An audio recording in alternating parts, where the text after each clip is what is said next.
Al via la terza edizione della Camande Fillide presso lo spazio Temenos in piazzetta San Pietro, organizzato dall'Arte Michelangelo. I premi sono stati consegnati: premio speciale Niccolò Valle a Don Angelo Chillura, direttore della Biblioteca Lucchesiana, al professor Leonardo Bianchi, docente universitario, al dottor Settimio Biondi, storico, al professor Salvatore Bitondi, regista teatrale, al professor Placido Calì, scultore, al professore Vincenzo Gennaro, scultore, al dottor Luca Masi, attore, al professor Carmelo Montagna, archeologo, al dottoressa Dorotea Roeder, esperta in learning, professore Cataldo Salerno, presidente dell'Università Core di Enna, al dottore Salvatore Todolo, cardiochirurgo, alla dottoressa Teresa Zegarria, giornalista del settore moda. L'iniziativa è stata presentata da Elisa Cusumano. È importante che la città di Agrigento riesca a realizzare delle attività, degli eventi di alto livello, non quelli diciamo tra virgolette parrocchiali che si usano fare. Questo è un evento internazionale con le persone che vengono non solo dall'Italia ma anche dall'estero. Speriamo l'anno prossimo di farlo nel periodo proprio della festa del Mando, della fioritura del mandorlo in fiore.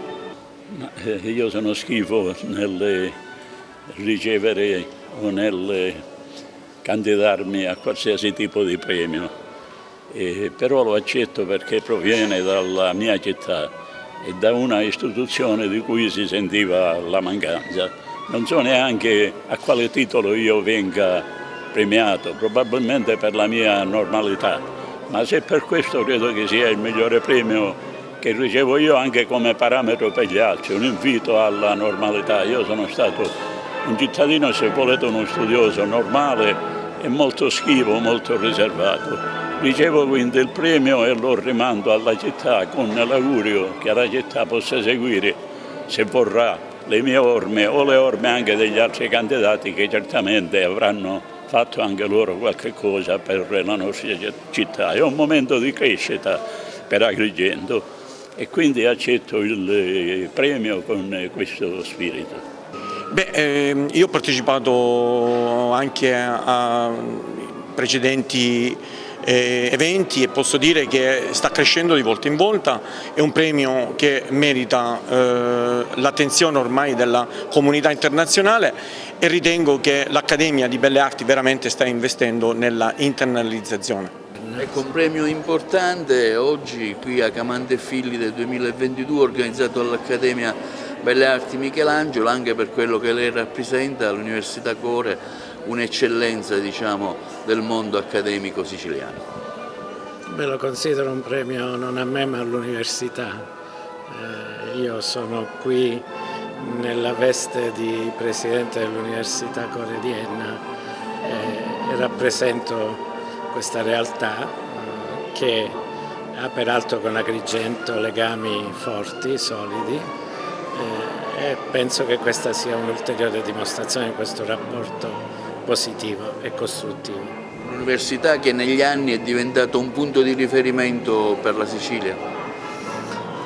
È nata come quarta università della Sicilia dopo 200 anni dalla terza e certamente dimostra che in Sicilia si può operare, si può fare qualcosa di positivo, di molto positivo per la nostra terra, anche quando si pensa che non si possa realizzare. In città ad Agrigento e anche in provincia sono tante le realtà culturali che cercano di promuovere questo territorio in tanti modi, in tante maniere. La Biblioteca Lucchesiana cerca di fare la sua parte in collaborazione, in dialogo, in sinergia con tutte le altre realtà. E per me è un piacere questa sera essere qui, è certamente un'iniziativa di grande livello, di grande valore.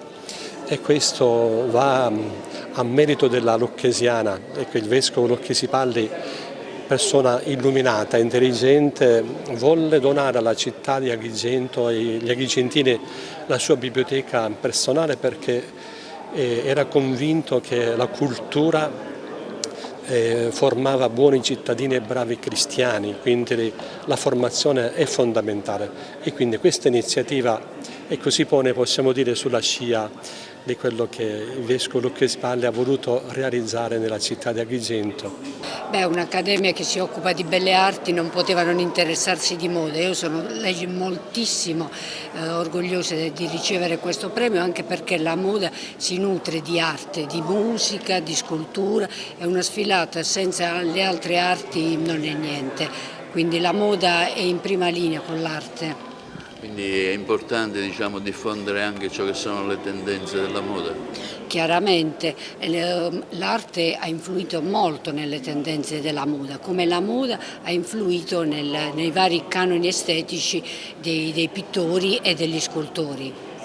Sì, sono onorato di essere nella rosa dei premiati, quindi sono grato a chi ha pensato a me.